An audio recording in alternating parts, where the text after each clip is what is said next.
ಇವತ್ತು ಜುಲೈ 13 ನನ್ನ ಹುಟ್ಟುಹಬ್ಬ. ಇವತ್ತು ನನ್ನ ಹುಟ್ಟುಹಬ್ಬಕ್ಕೆ ತುಂಬಾ ಜನ ವಿಶ್ ಮಾಡಿದ್ದೀರಾ, ನಿಮ್ಗೆಲ್ಲರಿಗೂ ಧನ್ಯವಾದಗಳು. ಹಾಗೆ ಇವತ್ತು ಮೈಸೂರಲ್ಲಿದ್ದೀವಿ. ಈಗ ಮೈಸೂರಲ್ಲಿ ಬೆಳಿಗ್ಗೆ 9:30 ಆಗಿದೆ. ನಾವಿವಾಗ ಚಾಮುಂಡಿ ಬೆಟ್ಟಕ್ಕೆ ಹೋಗ್ತಾ ಇದ್ದೇವೆ.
ಅಲ್ಲಿ ಕಾಣಿಸ್ತಾ ಇದೆ,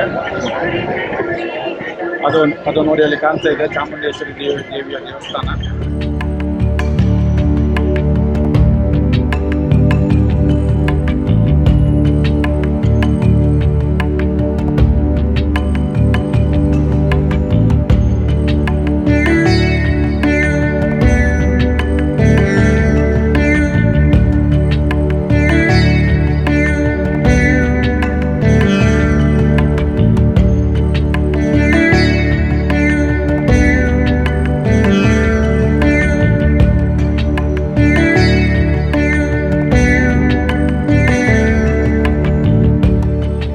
ಚಾಮುಂಡಿ ಬೆಟ್ಟದಿಂದ ಕೆಳಗಡೆ ಬಂದಿದ್ದೇವೆ. ಕೆಳಗಡೆ ಬಂದಾಗ ಅಲ್ಲಿ ಒಂದು ವ್ಯೂ ಪಾಯಿಂಟ್ ಇದೆ. ಇಲ್ಲಿಂದ ನೀವು ನೋಡ್ತಾ ಇದ್ರೆ ನೋಡಿ ಆ ಕಡೆ ಅಲ್ಲಿ ಪ್ಯಾಲೇಸ್, ಗ್ರೌಂಡು, KRS ಡ್ಯಾಮ್ ಸಮೇತ ಕಾಣ್ತದೆ ದೂರದಲ್ಲಿ. KRS ಡ್ಯಾಮ್ ಮತ್ತೆ ಅಲ್ಲಿ ಪ್ಯಾಲೇಸ್ ಕಾಣ್ತಾ ಇದೆ. ಮತ್ತೆ ಇಲ್ಲಿ ಒಂದು ಗ್ರೌಂಡ್ ಕಾಣ್ತಾ ಇದೆ ನೋಡಿ, ಸಕ್ಕತ್ತಾಗಿದೆ. ಈ ವ್ಯೂ ಪಾಯಿಂಟ್ ಮಾತ್ರ ಸೂಪರ್ ಆಗಿದೆ. ನೀವು ಚಾಮುಂಡಿ ಬೆಟ್ಟಕ್ಕೆ ಬಂದ್ರೆ ಅಲ್ಲಿಂದ 1 ಕಿಲೋಮೀಟರ್ ಡೌನ್ ಬಂದ್ರೆ ನಿಮ್ಗೆ ಈ ವ್ಯೂ ಪಾಯಿಂಟ್ ಸಿಗುತ್ತೆ. ಅದನ್ನು ನೀವು ನೋಡ್ಲೇಬೇಕು, ತಪ್ಪಿಸ್ಕೋಬೇಡಿ. ಸಖತ್ತಾಗಿದೆ ಮಾತ್ರ, ಫೋಟೋಶೂಟ್ಗೆಲ್ಲ ಸೂಪರ್ ಆಗಿದೆ.